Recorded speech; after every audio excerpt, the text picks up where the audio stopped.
الحمد للہ رب العالمین والصلاة والسلام علی خاتم النبیین اما بعد فاعوذ باللہ من الشیطان الرجیم بسم اللہ الرحمن الرحیم إن تبدوا الصدقات فنعما هي وإن تخفوها وتؤتوها الفقراء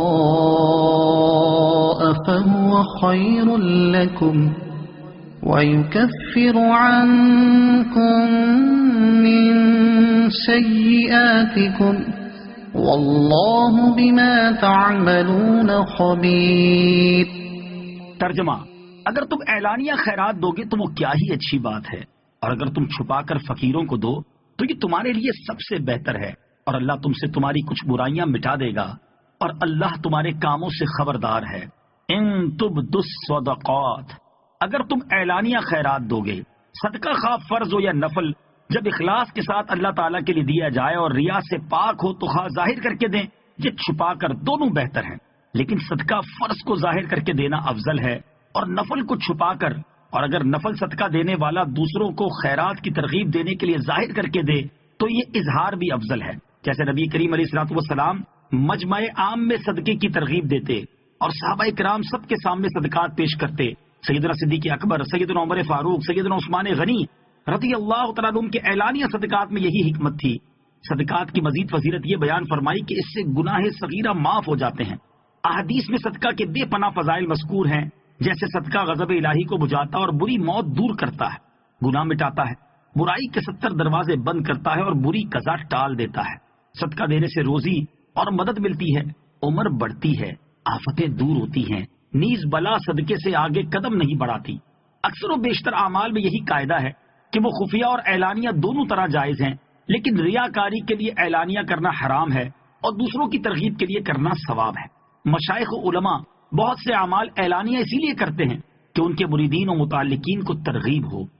ليس عليك هداهم ولكن الله يهدي من يشاء وما تنفقوا من خير فلأنفسكم وما تنفقون إلا ابتغاء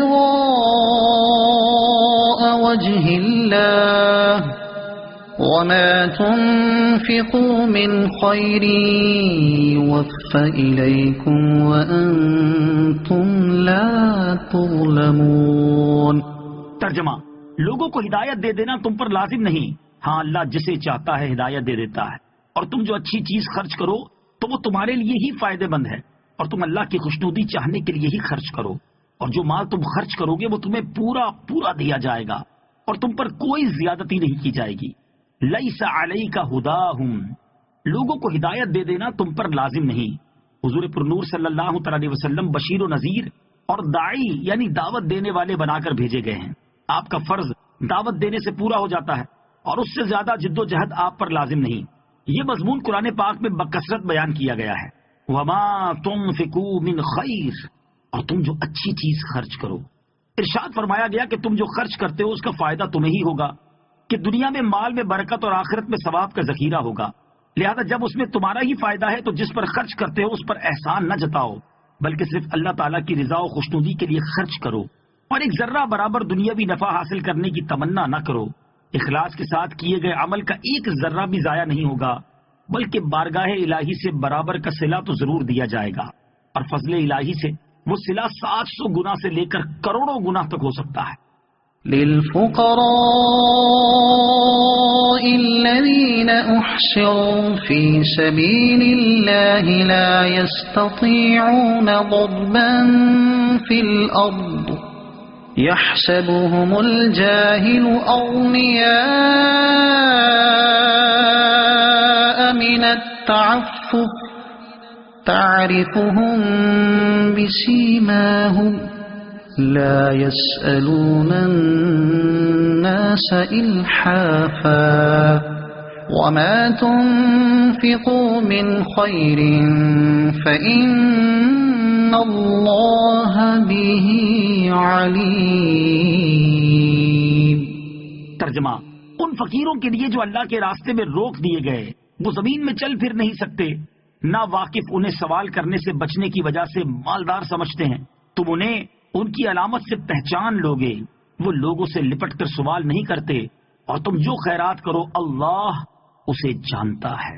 للفقراء الذین احصروا فی سبیل اللہ، ان فقیروں کے لیے جو اللہ کے راستے میں روک دیے گئے۔ گزشتہ آیات میں صدقہ دینے کی ترغیب دی گئی، یہاں بتایا گیا کہ ان کا بہترین مصرف وہ فقراء ہیں جنہوں نے اپنی جانوں کو جہاد اور طاعت الہی کے لیے روک رکھا ہے۔ یہ آیت اہل صفہ کے حق میں نازل ہوئی۔ ان حضرات کی تعداد 400 کے قریب تھی۔ یہ ہجرت کر کے مدینہ طیبہ حاضر ہوئے تھے۔ یہاں نہ ان کا مکان تھا اور نہ کنبہ قبیلہ، اور نہ ان حضرات نے شادی کی تھی۔ ان کے تمام اوقات عبادت میں صرف ہوتے تھے۔ رات میں قرآن کریم سیکھنا، دن میں جہاد کے کام میں رہنا ان کا شب و روز کا معمول تھا۔ صدقات کے بہترین مصرف، انہی حضرات کی صف میں وہ مشائخ و علماء، طلباء اور مبلغین اور خادم دین داخل ہیں جو دینی کاموں میں مشغولیت کی وجہ سے کمانے کی فرصت نہیں پاتے۔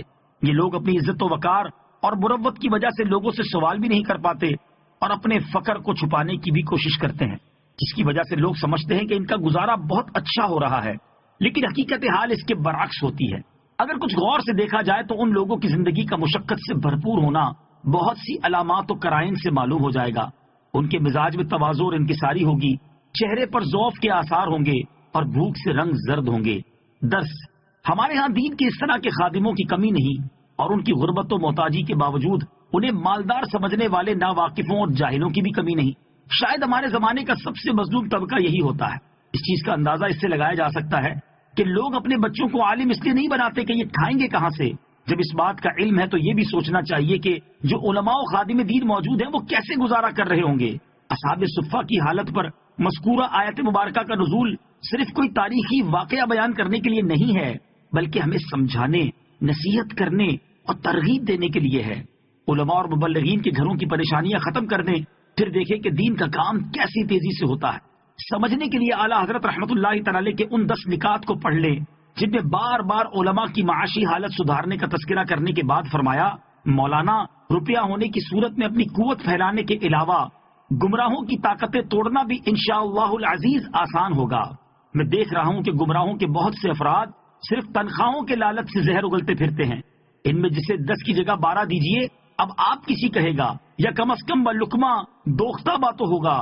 دیکھیے حدیث کا ارشاد کیسا صادق ہے کہ آخر زمانے میں دین کا کام بھی درہم و دینار سے چلے گا، اور کیوں نہ صادق ہو کہ صادق و مصدوق صلی اللہ تعالی علیہ وسلم کا کلام ہے۔